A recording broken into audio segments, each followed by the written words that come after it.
God fucking damn it, Dave. I have that song stuck in my head from TikTok. It just makes me laugh because it's totally a 2020 theme song. Hello, and welcome to the Leonie Dawson Refuses to Be Categorized podcast with yet another entrepreneur in the car on school run episode. It's one of those ones where I ramble and talk shit and just tell you what I'm thinking about, what I'm reading and watching and all those kinds of things. And if that's up your alley, yay. And if it's not, totally fine, just skip ahead. So, what should I tell you about?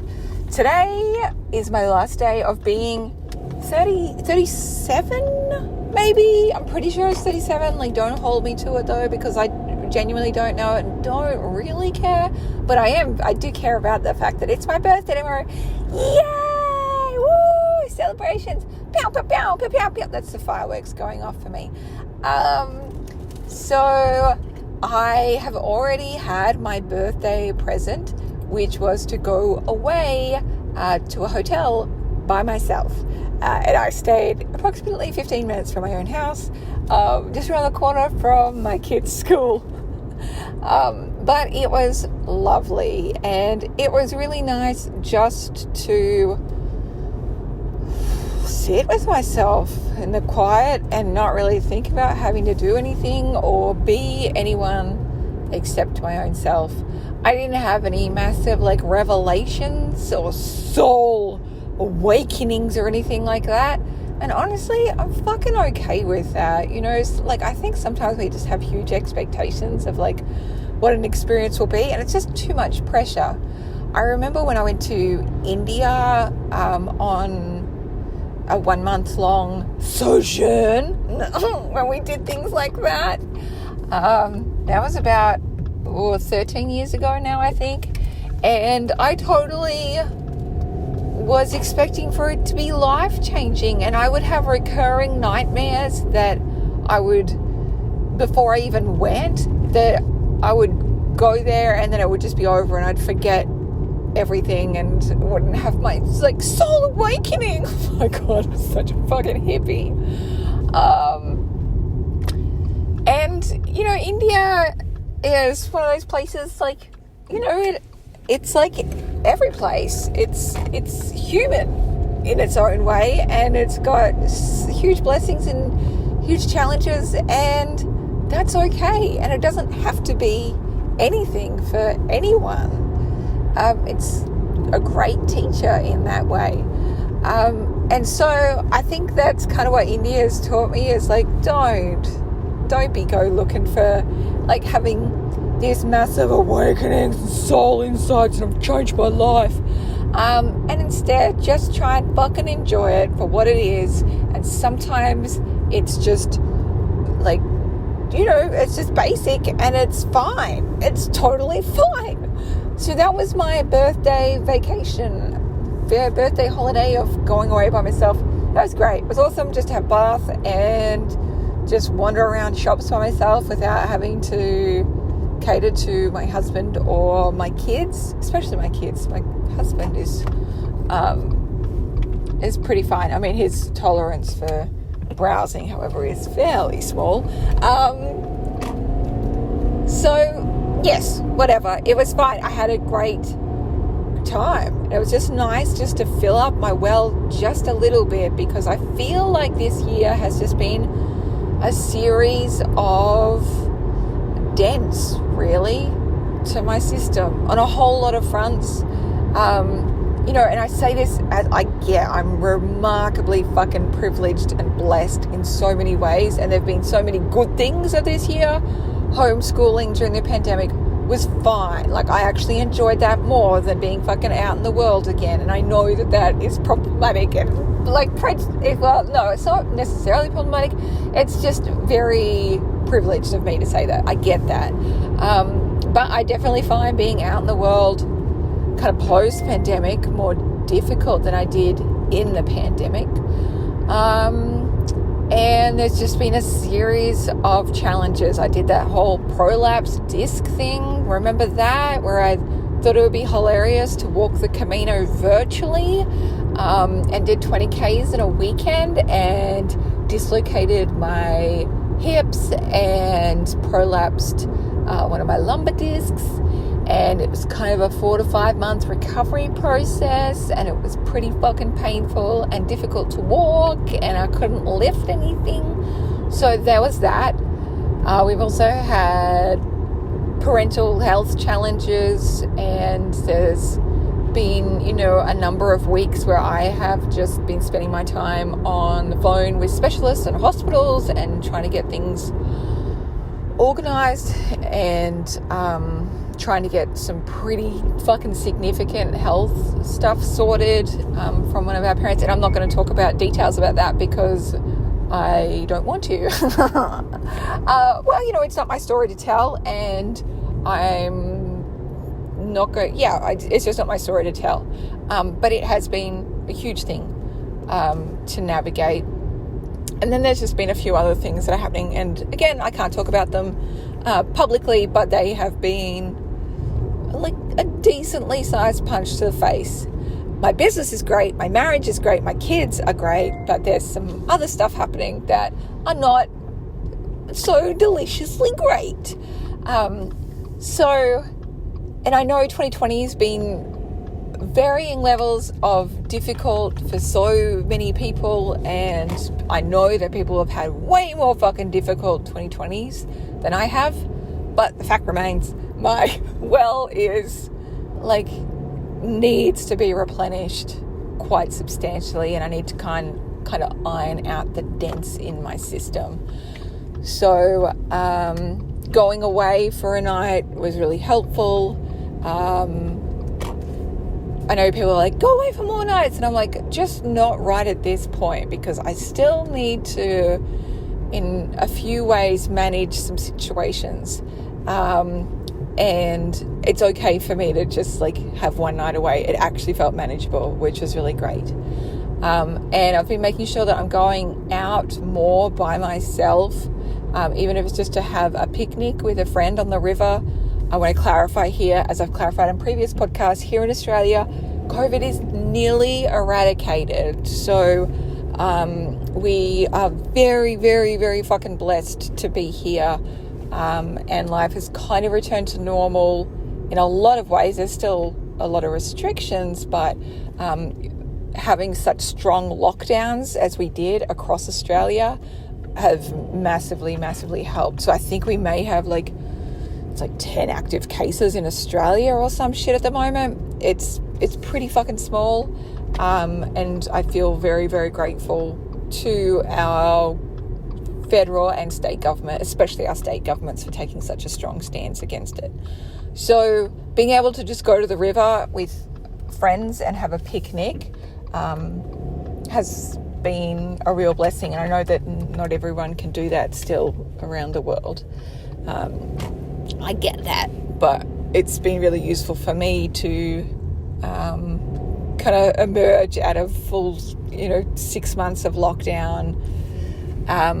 It's kind of self-imposed lockdown. We didn't, in my state, we haven't had the state government lockdown for that long. They only did it for a couple of months, but we kind of did it ourselves and restricted our movements until we got to a point where it felt safe enough, and Australia had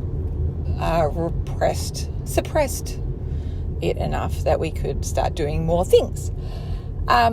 Anyway, that's a long way around of saying I need to fucking fill my well, and I know that a lot of you probably feel the same way right now, and I just want to send you love in whatever way you can do that with whatever pandemic restrictions you've got at your place right now. I do want to say as well,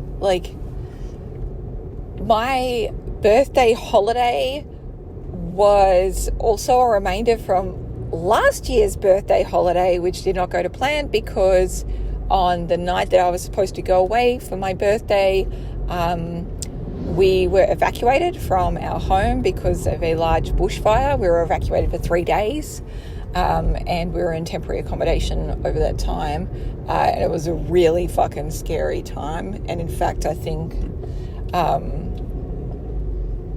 I feel like we're still a bit dinted up from that this year we've had a lot more rain, thank fuck, and we're entering into fire season again. But where I am is very luckily looking fairly well placed at the moment, because last year was genuinely terrifying. So we had ours in November, and then Australia continued to have its bushfire seasons all through January, and it was absolutely horrific. I think we're all a bit dented up from it. Australia really got a double whammy of 2020, because we started off with the bushfires and then into a pandemic. So fuck me, what a year and a bit. It was really nice just to be able to get the fuck away, like after all this time, because, you know, once we'd evacuated, my family was not okay enough for me to be able to go away. And plus, I just didn't want to be away from them. And I think that's the thing, like when you're in kind of difficult situations, you don't want to be away. Like you just want to kind of circle the wagons and come together tightly together, which is what we've done. The pandemic happened not long after. And so it's only now, a year later, that it's actually been all right enough to go out and do some fucking things and go away for a night. Hooray! Baby steps. Hilariously, I made sure that I booked it like a week before my birthday. My husband's like, oh, okay. And I was like, no, you don't understand. I've got to do this before the next bad thing happens. Before life shits itself again and I can't go. And he was like, honey, that's not going to happen. And then this morning, my eldest daughter woke up with a very sore throat. And even though we have no exposure to COVID and she doesn't have any of the other symptoms, we still need to self-isolate her until she gets her COVID test back. And so my birthday tomorrow, I'm going to be home because one of my kids, something is, again, life has happened. And I'm going to self-isolate and get at home. Lols. I promise you, she doesn't fucking have COVID. But of course, we're being very cautious anyway. So I was right to get in before the next fucking thing happened, because the next fucking thing happened, and that's okay. What else did I want to say? Oh, I've shared some posts recently. One was by my mate Denise Duffield-Thomas, where she's drawing a line in the sand and saying basically, like, if you don't agree with me on these certain subjects, we probably need to part ways. You know, if you believe in QANON conspiracy theories, we need to part ways. Like, if you genuinely think that Trump was a good president and a good person to, you know, just a stellar human, we need to part ways. It was brilliantly written and thoughtful post, and I absolutely concur and agree. And it's been really concerning to me just how much absolute fucking shit has been disseminated online, and, you know, alternative facts. It's some high level bullshit, guys. And I just wanted to affirm for you that as a, you know, I don't know, a soulful entrepreneur, oh Jesus, like a barf, what a fucking way to label myself, barf. But I really want to say quite strongly, I absolutely stand against QAnon. I absolutely do not think that Trump should be fucking anywhere making decisions, and we need to keep progressing environmentally and socially and on every fucking front that we haven't been doing. And I want you to know as well, I might be an Australian, but I am going to have my motherfucking opinions about this. I'm not going to be silent about it. I got the most savage email from somebody saying, I don't pay you for your fucking opinion. I just want you to shut the fuck up, and then I can buy your courses and your workbooks. And I was like, mate, if you think that's going to stop me from talking about very important subjects, you're fucking wrong. What it's doing is actually motivating me to say even more, because I think it's very important that we talk about the fact that QAnon is a terrorist organization that has very cult-like tendencies, and that is picking up white women, especially spiritual-leaning white women, at an incredible rate, and really co-opting them into these fucking crazy conspiracy theories. And I just want you to know, I'm fucking not here for that. So I've shared a couple of posts about that lately. If you want to go check those out on my Instagram. But yes, if you're like looking for somebody who's not going to make you feel ashamed for voting for Trump, like, oh babes, you're in the wrong place, like, no. And I've always spoken out about this, and I will continue to speak out about this. So fucking important. What else? I have been watching Amy Schumer Learns to Cook, and it makes me laugh my dick off, basically. Consider me dickless, because my dick has been laughed off. She is great. Her husband, Chris, is great. The whole thing just makes me laugh my tits off, especially as somebody who is, pretty offensive and likes to say outlandish stuff at home. And I have my own Chris at home who just goes, oh, okay. Like, doesn't even fucking blink at it. So that particular dynamic really makes me cackle. We've continued to watch reruns of New Girl because, of course, we have. Like, what else are we going to do with our lives, guys? Because New Girl. And in terms of books, what ones have I enjoyed lately? Oh my God, yes. Heartstopper, the graphic novel series. Holy shit, that was just like the cutest thing since sliced bread. I immediately consumed all 3 of them in rapid succession. They were brilliant. I